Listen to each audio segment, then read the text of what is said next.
Captain Jamin Park sat in his command chair aboard the patrol ship Iron Will. The small vessel moved quietly through space near the edge of human territory. Jamin had been doing this job for 5 years now.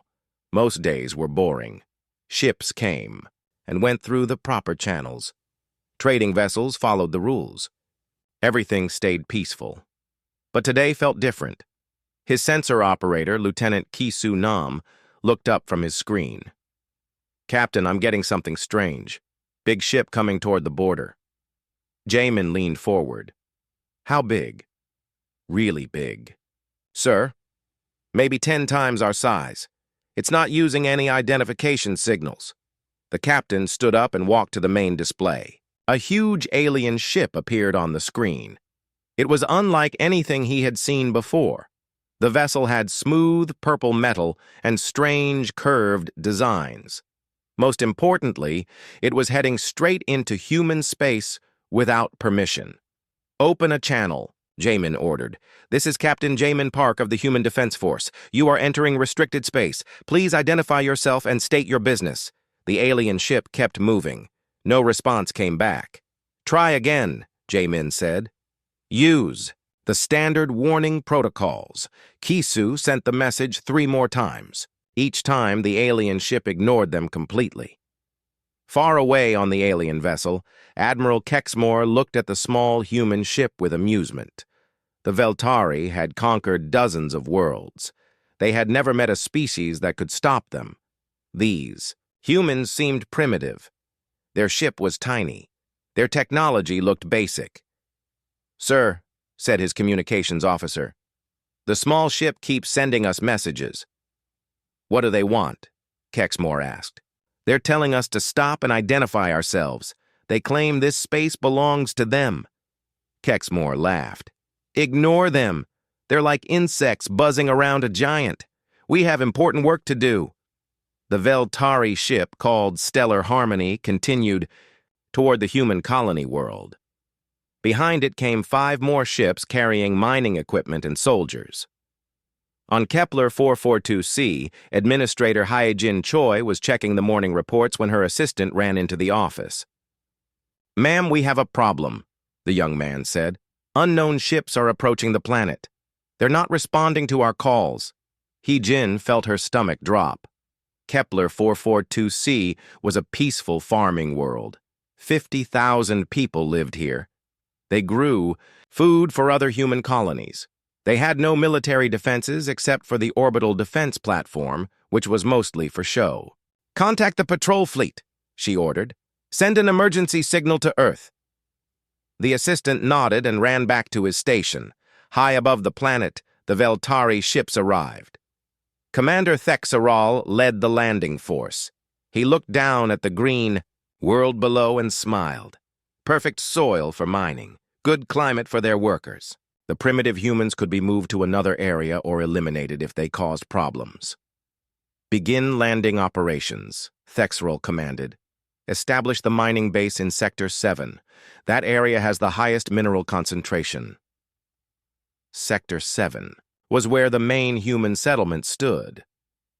The first Veltari landing craft touched down in the middle of Greenfield Township. The huge metal ship crushed houses and farms underneath it. Alien soldiers poured out wearing armor and carrying energy. Weapons. Farmer Sungjin Bei was working in his field when the ship landed. He had served in the military 20 years ago, before becoming a farmer. Old training kicked in. He grabbed his family and ran toward the emergency bunkers that every human settlement had, just in case. The Veltari soldiers began setting up their equipment. Giant mining machines unfolded from their ships. The aliens paid no attention to the humans running away. They were just animals, after all. Not important. But Administrator Hyejin Choi was not giving up. She activated the colonies. "Emergency communication system. This is Kepler 4442c colony control," she broadcast on all frequencies. "We are under attack by unknown alien forces. They have landed without permission and begun military operations. Request immediate assistance. Repeat. We are under attack." The message reached Captain Jamin Park first. His small patrol ship was still following the alien fleet. "Ma'am, we have to help them," Lieutenant Kisu said. Jamin knew his ship was no match for the alien vessels. But he also knew his duty. Human colonies were never left to face danger alone. "Set course for the planet," he ordered. "Charge weapons. Send a message to Fleet Command. Tell them we need everything they can send us." The Iron Will accelerated toward Kepler 442c. It was a small ship, but it carried the best weapons humans could build.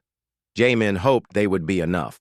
On the planet. Surface, Commander Thexeral finally bothered to learn about the local species. His translator worked on the human language, while his soldiers began tearing down human buildings to make room for Veltari structures. "What do these humans want?" he asked his aide. "They keep demanding that we leave their planet, sir. They claim legal ownership of this world." Thexeral found this very funny. Legal ownership? They barely have space flight. How can primitives own anything? Tell them they can move to the northern continent. We will not bother them there if they behave. But the humans did not want to move. They had spent 3 generations building their farms and cities. This was their home. Administrator Hyejin Choi sent a response to the aliens. "This planet is sovereign human territory. You have invaded our space and attacked our people. Leave immediately or face the consequences." When Thexeral heard this message, he could not stop laughing. "Consequences? What consequences? Look at their pathetic little ships. Look at their primitive weapons. They cannot stop us." He was about to learn that humans were much more dangerous than they appeared. Captain Jamin Park brought the Iron Will close to the alien fleet. His ship opened fire with everything it had. Nuclear missiles struck the nearest alien vessel. Particle beams cut into their hull armor.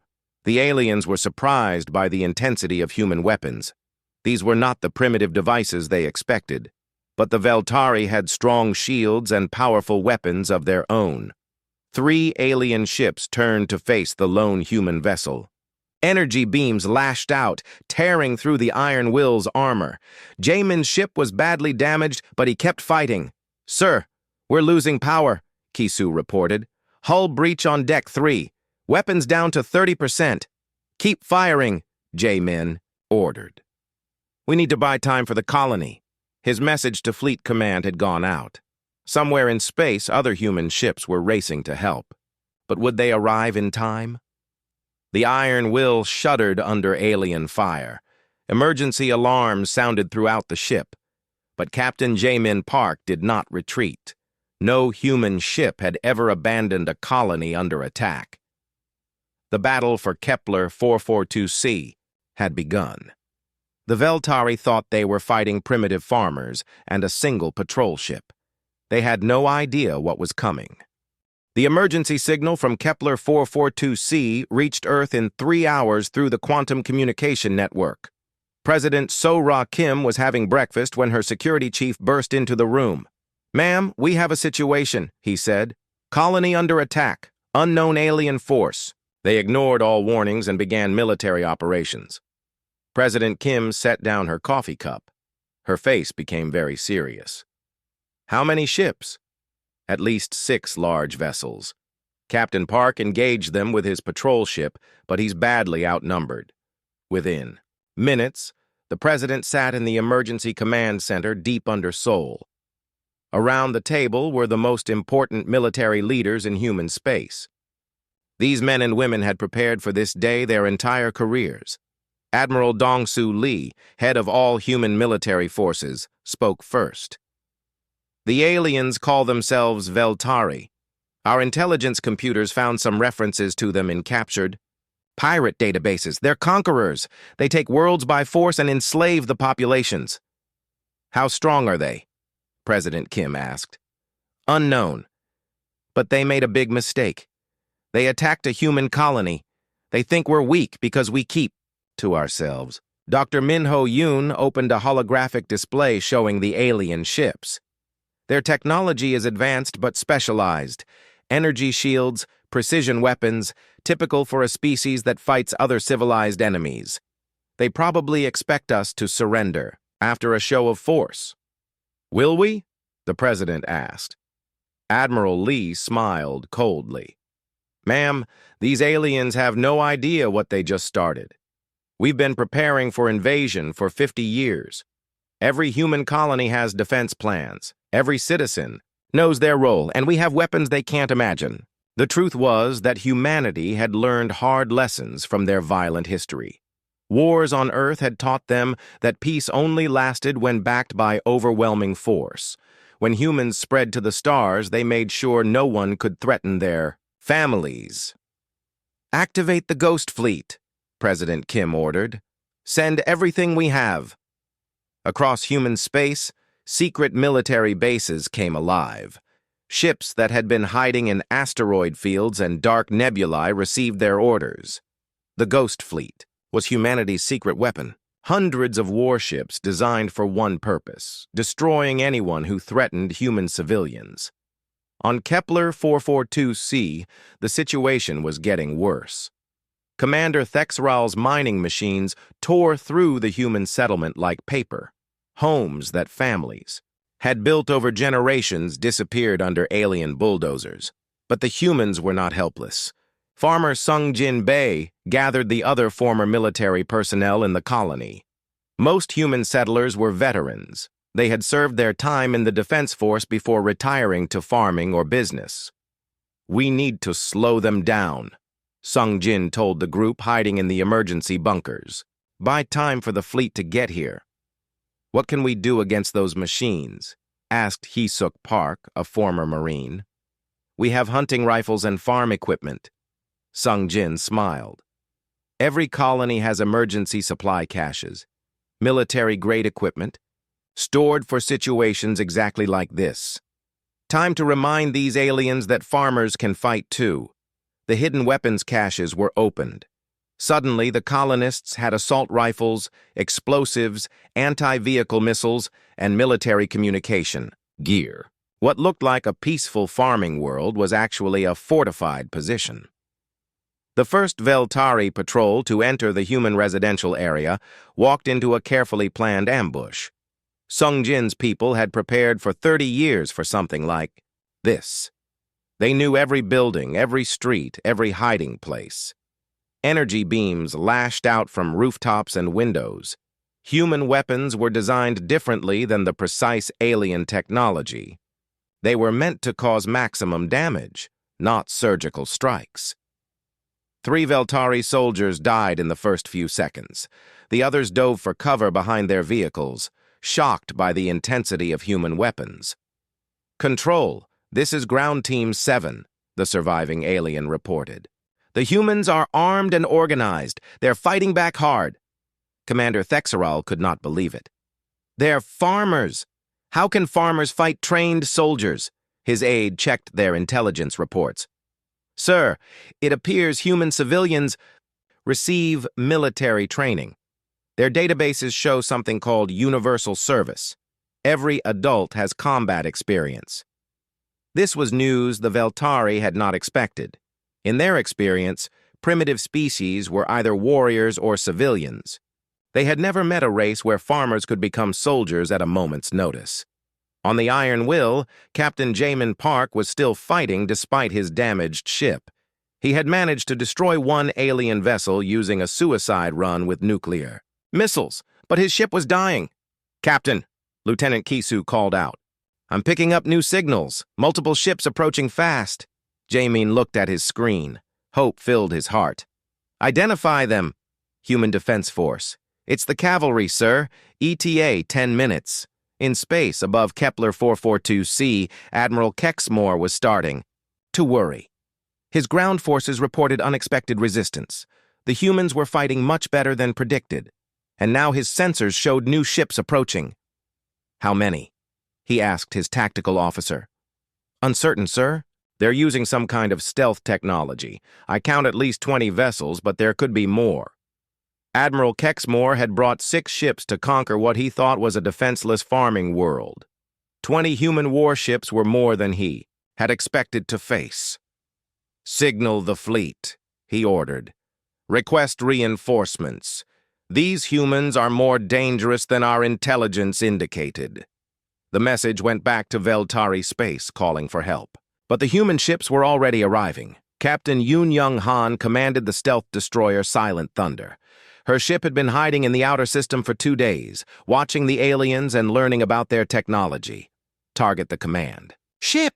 she ordered. "All weapons! Full power!" The Silent Thunder dropped its stealth field and opened fire. Quantum torpedoes, nuclear missiles, and particle beams struck the Veltari flagship before they knew they were under attack. Human weapons were different from what the aliens expected. Instead of elegant energy beams, humans used brutal kinetic weapons and nuclear explosives. The Veltari shields, designed to stop precision attacks, could not handle the raw destructive power. Admiral Kexmore's ship shook under the assault. "Return fire! All ships, engage the human vessels!" But more human ships were arriving every minute, and they fought in a way the Veltari had never seen before. Human captains used ramming attacks, suicide runs, and coordinated swarm tactics. They seemed to view their own ships as expendable weapons rather than precious vessels to be preserved. "Sir," the Veltari tactical officer reported in panic, "they're not fighting like civilized beings. They're acting like barbarians." "Admiral," Kexmore began to understand his mistake. These humans were not civilized in the way the Veltari understood civilization. They were warriors pretending to be farmers. Their entire species seemed designed for war. On the planet, Commander Thexaral received new orders. "Withdraw to the ships. We're leaving this system." "But, sir, we've barely begun mining operations. The situation has changed. These humans are more dangerous than we thought. We need reinforcements." But the human colonists had other ideas. Sung Jin Bei and his fighters had surrounded the alien landing site. Administrator Hee-Jin Choi coordinated with the orbital battle, directing human ships to target alien positions without hitting colonist forces. "This is our world," she broadcast to the retreating aliens. "You came here uninvited. You attacked our families. Now you'll learn why that was a mistake." The first phase of the war was ending. The Veltari invasion force was retreating, but they would be back with more ships and better preparation. Admiral Dong-Soo Lee, now commanding the human fleet from his flagship, sent a message to all human colonies. "Citizens, we are at war. Unknown aliens have invaded our space and attacked our people. They will learn what every human child knows. We protect our own, no matter the cost. Prepare for battle." Across human space, families said goodbye as the defense force mobilized. Shipyards worked around the clock building new vessels. Weapons factories increased production. The entire human civilization prepared for the fight of their lives. The aliens had wanted to conquer a peaceful farming world. Instead, they had awakened something far more dangerous than they could imagine. 3 weeks after the first attack, the Veltari returned in force. Grand Admiral Vex Thule commanded a fleet of 47 warships. The largest vessels were the size of cities, carrying thousands of soldiers and enough firepower to glass a planet. "This time we will show these primitive humans the true power of the Veltari Dominion," Vex Thule announced to his officers. "They caught us by surprise before. That will not happen again." The alien fleet approached human space with confidence. Their intelligence reports said humans had perhaps 50 warships total. The Veltari brought nearly 100 vessels, counting support ships and transports. But Captain Yoon Han was watching from her stealth destroyer Silent Thunder. Human intelligence had tracked the alien fleet for days as it traveled through space. Every ship had been identified. Every weapon system had been analyzed. "Control, this is Silent Thunder," she reported. "Package confirmed. 96 enemy vessels, including support ships. They're using standard formation protocols." Admiral Dong-Soo Lee received the report aboard his flagship, the massive battleship Righteous Fury. Around him sat the commanders of humanity's true military power. These ships had been hidden from galactic view for decades. "Very good," Admiral Lee said. "Begin Phase 1. All stealth units, engage at will." Across the system, 30 human vessels dropped their cloaking devices and opened fire. But these were not the small patrol ships the aliens expected. These were purpose-built warships designed by a species that understood the harsh realities of combat. The first Veltari ship to die was the heavy cruiser Stellar Pride. 3 human destroyers surrounded it and fired every weapon they had. Nuclear warheads designed to crack asteroids tore through alien armor like paper. The ship broke apart in seconds. "What kind of weapons are those?" Grand Admiral Vexthul demanded. His own ship shook as human missiles exploded against its shields. "Sir, they're using primitive nuclear explosives, but in massive quantities. Our shields can't absorb this much raw energy." The Veltari had built their weapons for precision and efficiency. Human weapons were built for one purpose: making the enemy stop existing. Every missile carried enough explosives to level a city block. Every particle beam could cut through a mountain. Lieutenant Commander Tae-ho Jung led a boarding party against the crippled Veltari cruiser Void Walker. His Marines wore powered armor and carried weapons that fired depleted uranium rounds at hypersonic speeds. The aliens inside the ship had never faced human infantry. Veltari soldiers were trained for civilized warfare against opponents who followed the galactic rules of combat. They expected warning shots, surrender demands, and prisoner exchanges.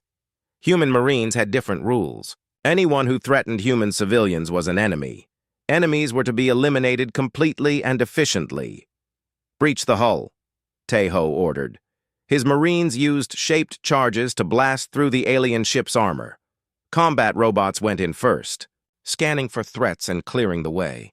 The Veltari defenders opened fire with their energy weapons.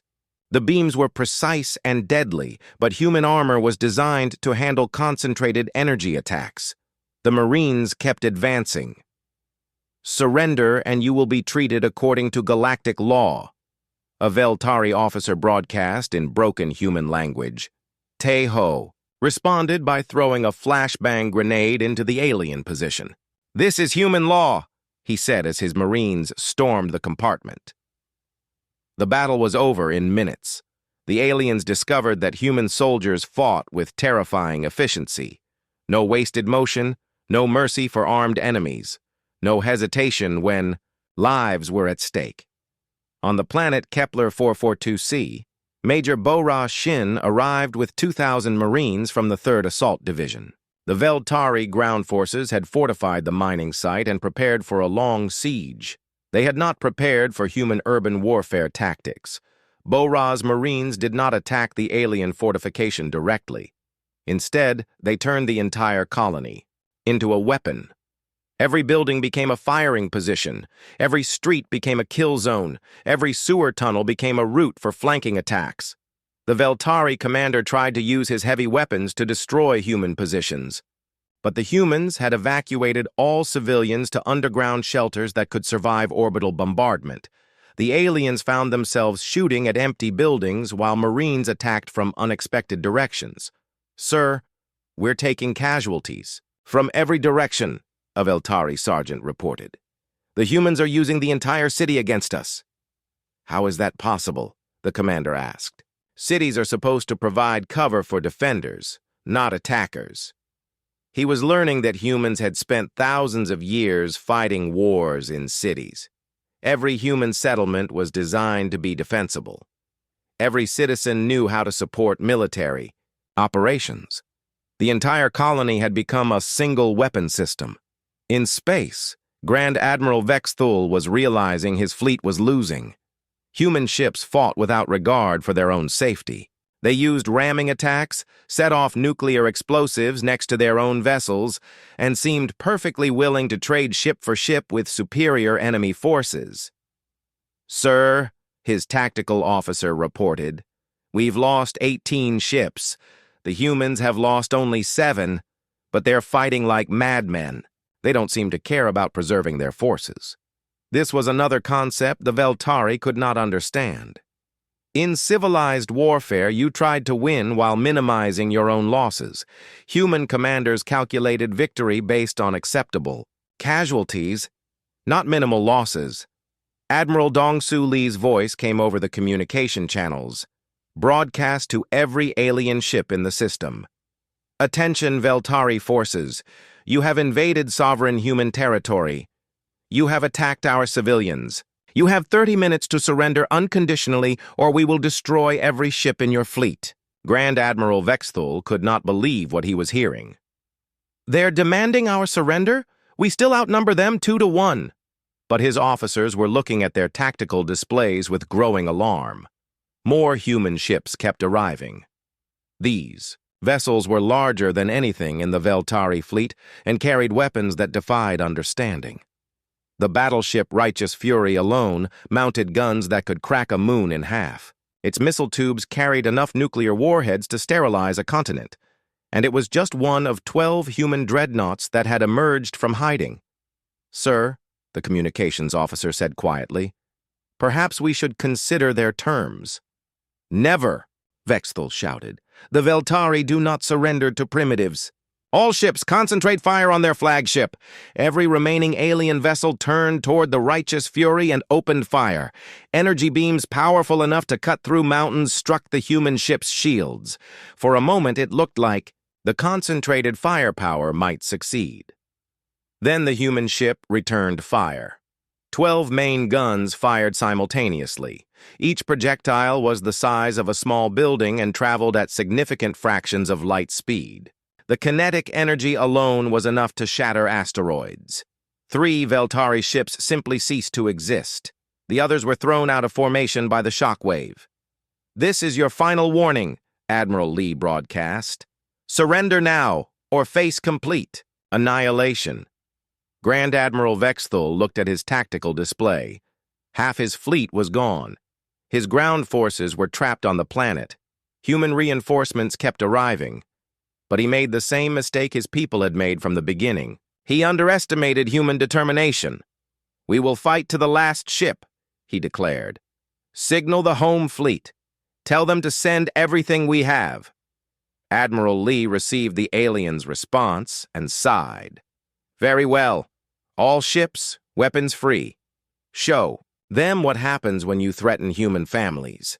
The second battle of Kepler 442c lasted 6 hours. When it ended, the Veltari invasion fleet no longer existed. Grand Admiral Vexthul's flagship drifted in space, its engines dead, its weapons silent. But the war was far from over. The aliens' message to their home fleet had been received. Soon, the entire Veltari Dominion would know that humans were more than they appeared, and humanity was just getting started. The destruction of Grand Admiral Vexthul's invasion fleet sent shockwaves through Veltari space. For the first time in 1,000 years, an entire Dominion battle group had been completely destroyed by an enemy force. Empress Zilandra sat on her throne in the capital city of Velketh Prime, reading the reports with growing disbelief. According to the few surviving escape pods recovered from the battle, the humans had weapons that ignored shields, tactics that made no sense, and a complete disregard for their own safety. "How many ships did we lose?" she asked her military advisor. 93 vessels, Your Majesty, including the Grand Admiral's flagship. Only 4 ships escaped, and they were badly damaged." The Empress stood and walked to the great window overlooking her capital city. Millions of Veltari lived. Here, citizens of an empire that had never known defeat. They believed their species was superior to all others in the galaxy. "Mobilize the Grand Fleet," she ordered. "Every ship, every soldier, every weapon we possess. These humans will learn the price of defying the Dominion." What she did not know was that humanity had been preparing for this moment for decades. Deep in the asteroid belt around Earth's sun, construction platforms had been building weapons systems for 50 years. Project Prometheus was humanity's greatest secret, a network of hidden battle stations positioned throughout human space. Dr. Sujin Nam stood in the command center of Battle Station Omega, watching the displays that showed Veltari fleet movements. The aliens were gathering their forces, just as human intelligence had predicted they would. "Ma'am," her assistant reported, Enemy fleet strength now estimated at 300 ships. They're bringing everything they have. Good, Dr. Nam replied. That means we only have to fight this war once. The Prometheus battle stations were not visible to normal sensors. They looked like asteroids or space debris, but each one mounted weapons that could destroy entire fleets. Humanity had learned from studying their own violent history. The best way to win a war was to make it so costly that your enemies could never fight again. Commander Ji-hoon Kwok received his orders aboard the experimental ship Retribution. His vessel carried the newest human weapon, quantum torpedoes that could bypass enemy shields entirely and detonate inside target ships. All squadrons, this is command. Admiral Lee's voice came over the communication network. The aliens are bringing their entire military to our doorstep. They think numbers will overwhelm us. Time to show them they're wrong. Human fleets moved to intercept the Veltari Grand Fleet, but this time they would not wait for the enemy to reach human colonies. The war was going beyond human space. The two forces met in the Kepler 438 system, 3 light-years from the original battleground. Empress Zil-Andra commanded the Veltari forces personally from her flagship, the massive dreadnought Eternal Dominion. "Look at them," she said to her officers as the human fleet appeared on their screens. "Less than 100 ships against our 300. They're either very brave or very stupid." What she could not see were the 30 battle stations that had moved into position around the system.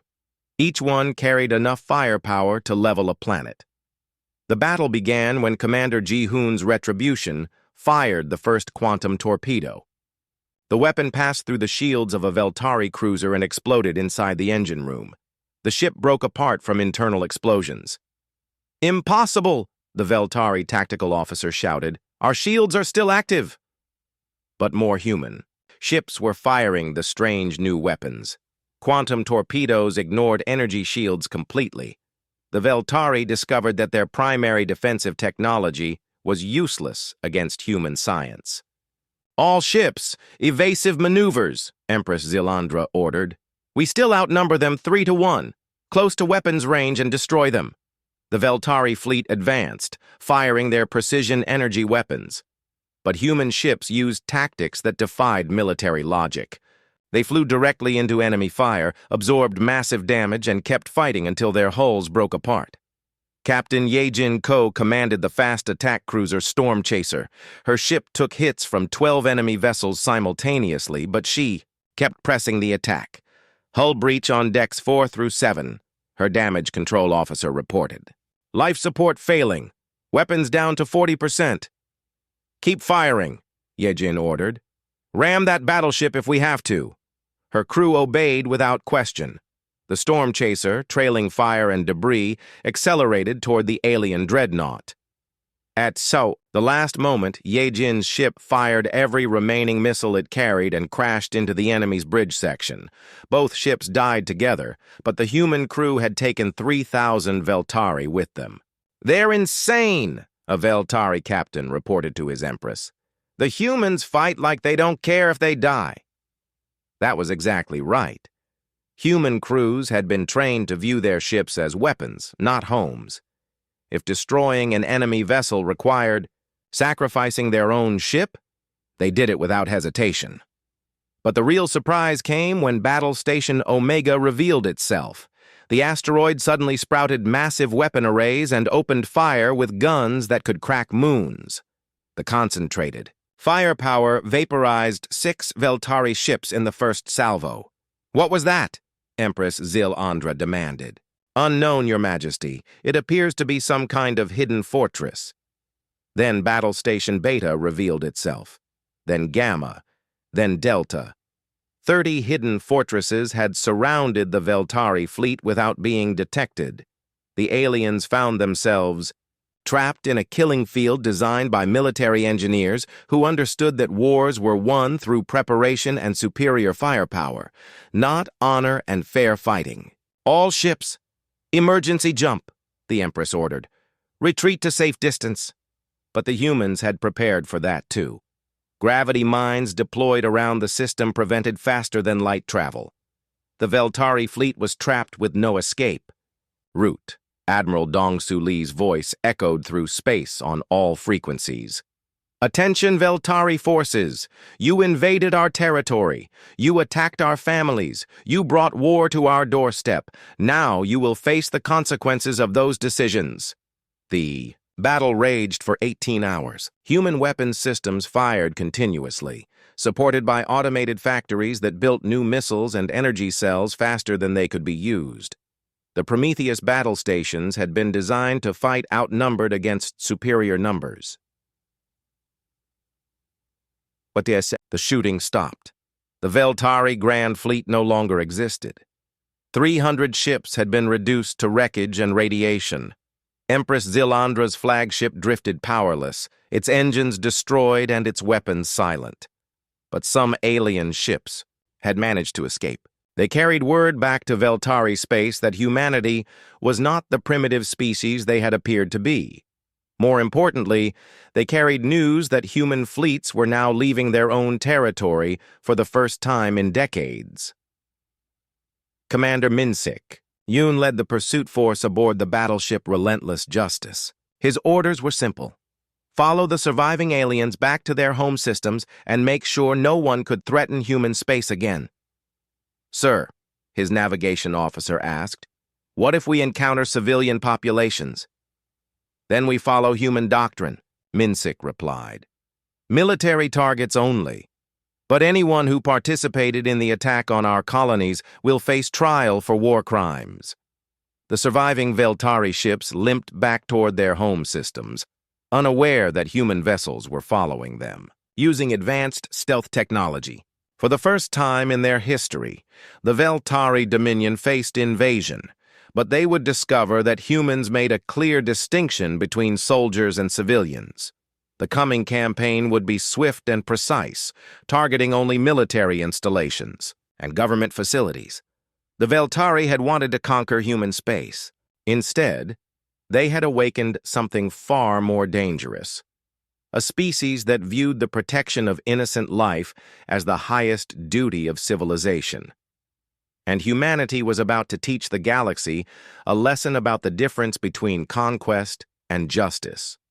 The War was entering its final phase. Soon, the Veltari would learn why no one entered human space uninvited.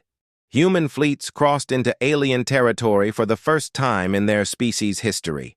But they came not as conquerors seeking slaves or resources.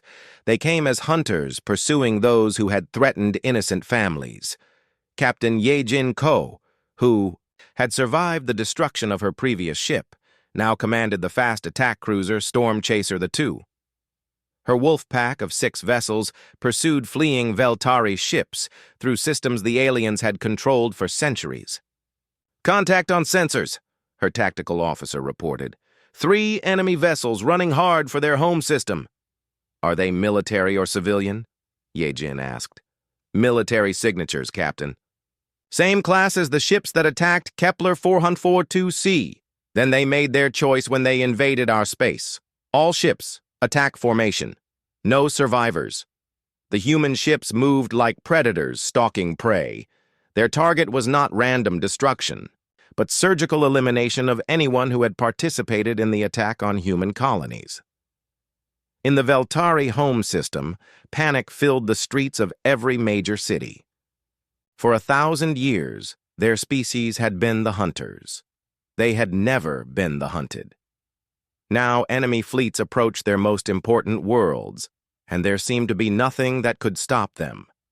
Empress Zilandra had escaped the great battle, but her flagship was badly damaged. She sat in the emergency command center deep under the capital city, listening to reports from across the Dominion. Your Majesty, her military advisor said, the human fleets have entered 7 of our systems. They're not attacking civilian targets. They seem to be hunting only military installations and government facilities. That makes no sense, the Empress replied. Why would they spare civilian populations? We would have enslaved their entire species. Perhaps that's the difference. Between us and them, Your Majesty. The advisor's words hung in the air. For the first time, Zilandra began to understand that her species might have started a war with beings who were fundamentally different from themselves. Meanwhile, the Galactic Council tried desperately to mediate the conflict. Ambassador Hyun-woo Lim sat in the council chambers on the neutral world of Nexus Prime, facing representatives from dozens of alien species. "The human position is simple," he told the assembled ambassadors. "The Veltari invaded our space without provocation. They attacked our civilians. They refused all attempts at peaceful resolution. Now they will face the consequences." The Veltari, Representative Sub-Admiral Colthax, pleaded for intervention. "The humans are acting like barbarians. They pursue our fleets across the galaxy. They refuse to negotiate." "You had your chance to negotiate," Ambassador Lim replied calmly. "It was called not invading our territory in the first place. That time has passed." The Council voted to send a peace mission to human space. It was led by Chancellor Vex Modi of the Altarian Republic, one of the galaxy's oldest and most respected diplomatic services. When the peace mission arrived at Earth, they were met by President So-Ra Kim in the same emergency command center where the war had begun. "Madam President," Chancellor Vex Modi said, "we come seeking an end to this conflict. Surely enough blood has been spilled." President Kim looked at the alien diplomat with cold eyes. "Chancellor, your people have enjoyed peace for centuries, because species like mine handle the unpleasant work of stopping aggressors. The Veltari invaded our space. They attacked our families. There will be no peace until they can never threaten anyone again. But surely you can show mercy." "We are showing mercy. We're not targeting their civilians. We're not enslaving their populations. We're simply making sure they can never hurt innocent people again. That's more mercy than they offered our colonies." The peace mission returned to the Galactic Council empty-handed. Other species began to understand that humanity followed a different code than the rest of galactic civilization. On the Veltari homeworld of Velketh Prime, Commander Minsik Yoon led the orbital siege. His fleet surrounded the planet, but they did not begin bombardment. Instead, they broadcast a message to the surface. "Citizens of Velketh Prime, this is the Human Defense Force. We are not here to conquer your world or harm your people. We are here to ensure your government can never again threaten innocent lives. All civilian areas will be spared. All military installations will be destroyed." The broadcast continued for hours, explaining human intentions in the Veltari language. Civilians were given safe passage to designated areas. Only military targets would face attack. Many Veltari could not understand this approach. Their own military doctrine called for terrorizing enemy populations into submission. The humans seemed to go out of their way to protect civilians, even enemy civilians. But Empress Zilandra had one last desperate plan. Deep under the capital, city lay an ancient doomsday weapon built by her ancestors. It could destroy the entire star system, taking both Veltari and human forces with it. "If we cannot win, then no one wins," she declared to her remaining advisors. "Activate the Stellar Destroyer." But when she entered the activation codes, nothing happened. Agent Da-Un Bayek stepped out of the shadows, revealing herself for the first time in 3 years. She had been working as a maintenance technician in the Imperial Palace, gathering intelligence and sabotaging critical systems. "I'm afraid that weapon suffered a serious malfunction, Your Majesty," Da-Un said in perfect Veltari. "Something about the quantum cascade initiator being replaced with a decorative paperweight." The Empress stared in shock. "You're human. How long have you been here?" "Long enough to prevent you from committing genocide against your own people," Da-Un replied. "Human intelligence has been watching the Veltari for years. We knew about your expansion plans, your military strength, and your weapon systems. We've been prepared for this war since before you knew we existed." Zilandra realized that humanity had been playing a much longer game than she had understood. While her people had been planning conquest, the humans had been planning defense. Above the planet, Commander Minsik received a signal from Agent Bayek. The doomsday weapon was neutralized. The siege could proceed according to plan. Human Marines landed at carefully selected targets around the planet. Government buildings, military bases, weapons factories, and command centers were secured with minimal collateral damage. Civilian areas remained untouched. Colonel Sujin Lee led the assault on the Imperial Palace. Her troops moved through the building with precision, securing each floor without harming the civilian staff who worked there. When they reached the throne room, Empress Zilandra waited for them with her remaining guards. "I am Empress of the Veltari Dominion," she declared. "I demand to be treated according to my rank." "You are a war criminal who ordered the attack on innocent civilians," Colonel Lee replied. "You will be tried according to human law. If found guilty, you will be imprisoned for life. Your guards may surrender and will be treated as prisoners of war." The Veltari guards, seeing the futility of resistance, laid down their weapons. The 1,000-year Veltari dominion had come to an end, but humanity's work was just beginning. Across former Veltari territory, human forces were discovering the true scope of the Dominion's crimes. 17 different species had been enslaved over the centuries. Entire worlds had been strip-mined and their populations forced into labor camps. Admiral Dong-Su Lee issued new orders to all human forces. Phase 2 begins now. Our mission is no longer just defense. We are now liberating enslaved populations, and ensuring this can never happen again. The galaxy was about to learn that humanity's definition of victory included justice for all who had suffered under Veltari rule. The war was almost over, but the real work was just beginning. 1 year after the fall of the Veltari Dominion, the galaxy was a very different place. Human fleets patrolled space lanes that had once been controlled by slavers and conquerors. Former slave species walked free on worlds they had not seen in generations. President Sora Kim stood before the reformed Galactic Council in its new headquarters on Earth. Representatives from 43 species filled the Great Assembly Hall, including many who had been freed from Veltari bondage. "Fellow beings," she began, "we gather here not to celebrate victory in war, but to ensure such wars never happen again. Humanity does not seek to rule the galaxy. We seek only to protect those who cannot protect themselves."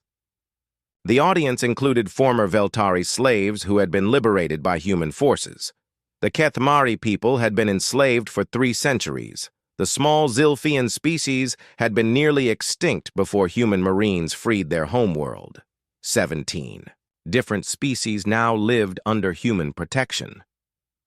Ambassador Hyunwoo Lim addressed the concerns of other galactic powers. "Some of you fear human military strength. We understand your worry. But let us be clear about human intentions. We will use our power to stop aggression, not commit it." The proof was in human actions over the past year. Instead of occupying conquered Veltari worlds, humanity had helped establish local governments. Instead of looting alien resources, they had provided aid and reconstruction assistance. Instead of ruling through fear, they had earned respect through protection. Captain Jaemin Park, now Admiral Park, commanded the new battleship New Dawn. His ship patrolled the former Veltari border regions alongside vessels crewed by liberated species. The mixed fleet represented the new galactic order. "Contact on sensors," reported Lieutenant Hak-Soo Chen, a Kethmari officer who had joined the human fleet after his people were freed. "Unknown ship, not responding to identification requests." Admiral Park smiled at how much had changed. A year ago, his ship had been alone against alien invaders. Now he commanded a fleet of 12 vessels crewed by 6 different species, all working together to maintain peace. "Standard procedure," he ordered. "Hail them with warnings. If they refuse to identify themselves, we board and inspect. No one travels these shipping lanes without proper documentation anymore." The unknown ship turned out to be carrying refugees from a distant war. They were given safe passage and directions to the nearest aid station. What had once been a region ruled by slavers was now a protected zone where the weak could find safety. On Luna, Dr. Wonho Choi supervised the construction of the Galactic Defense University.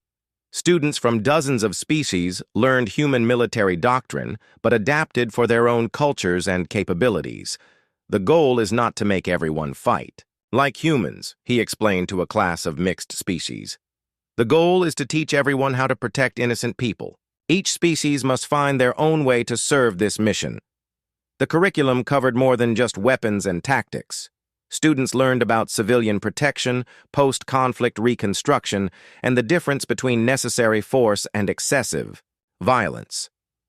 The university's motto was carved in stone above the main entrance in 17 languages. Strength in defense of the innocent. Former Empress Zilandra worked in an agricultural research station on Europa, serving her life sentence for war crimes. Her daily tasks involved developing better crops for refugee worlds and helping feed the populations her government had once oppressed. "Why do the humans treat me with such dignity?" she asked Dr. Ji-won Park, the facility director. "My people would have executed any enemy leader." "Because we believe even criminals can be redeemed through useful work," Dr. Park replied. "You cannot undo the damage your government caused, but you can spend the rest of your life helping to repair it." Many Veltari had adapted well to the new order. Without their military leadership pushing them toward conquest, most of the population preferred peace and prosperity to endless war. Some even joined human fleets as crew members, earning their place through service rather than birth. The liberation of enslaved species had created new challenges. 17 different groups needed help rebuilding their civilizations. Some had been enslaved so long they had forgotten how to govern themselves. Others had lost their original homeworlds and needed new places to live. Colonel Soo-Jin Lee led the Humanitarian Assistance Corps, a joint human-alien organization dedicated to post-war reconstruction. Her teams worked on dozens of worlds, building schools, hospitals, and infrastructure. "The hard part isn't winning the war," she often told her staff. "The hard part is winning the peace. That takes generations of work." Human technology was shared freely with species that needed it. Medical advances that could cure genetic damage from generations of slavery. Agricultural systems that could restore stripped worlds to fertility. Educational programs that could preserve cultures that had nearly been destroyed. But humanity's most important contribution was protection. The Terran Defense Force expanded beyond human space to become a galactic peacekeeping organization. Any species that wanted protection could request it. Any aggressor who threatened civilians would face human response. Admiral Dong-Soo Lee, now Supreme Commander of Galactic Defense Forces, established the doctrine that governed all human military actions. We do not conquer. We do not enslave. We do not exploit. We protect those who cannot protect themselves, regardless of their species or origin. The galaxy learned that humans meant what they said. When the Korthak Empire tried to invade a former Veltari slave world, they faced a joint human-alien fleet that destroyed their invasion force in 3 hours. When pirates attempted to raid refugee convoys, human patrol ships hunted them down, without mercy. But humans also showed restraint. When conflicts arose between species, human mediators helped find peaceful solutions. When trade disputes threatened to become wars, human diplomats negotiated fair agreements. The galaxy discovered that the same species capable of terrible violence was also capable of remarkable patience and wisdom.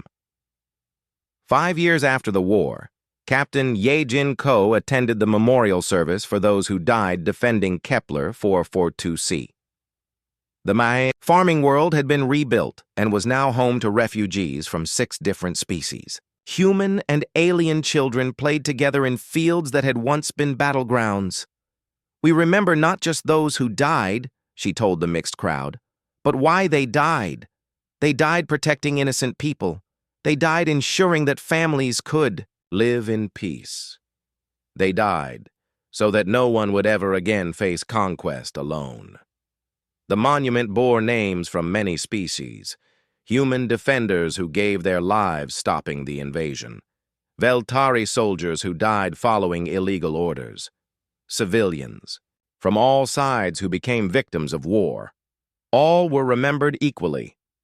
Admiral Park looked out at the crowd and felt a deep satisfaction. Humanity had not sought this responsibility. They had wanted only to be left alone to build their civilization in peace. But when forced to fight, they had won more than just military victory. They had won the right to protect others. They had won the trust of species who had given up hope of freedom. They had won a galaxy where strength served justice rather than oppression. As the memorial service ended, children from a dozen species ran through the crowd, playing games and laughing together. Former enemies worked side by side, rebuilding what war had destroyed. The future looked brighter than anyone had dared hope during the dark days of invasion. President Kim's final words to the Galactic Council had become the unofficial motto of the New Order. Let this be known throughout the galaxy. Humanity does not seek war, but we have become very good at it. No one will enter our space uninvited. No one will threaten innocent civilians while we draw breath. And anyone who needs protection will find it under human wings. The galaxy had learned the most important lesson of all. Sometimes, the most dangerous species is also the most merciful. Humanity had proven that true strength comes not from the ability to conquer, but from the willingness to defend others at any cost. No one would ever again make the mistake of thinking humans were weak or primitive. But more importantly, no one would ever again doubt that humans would stand between the strong and the weak, between the predator and the prey, between tyranny and freedom. The stars were safer now, and humanity would make sure they stayed that way.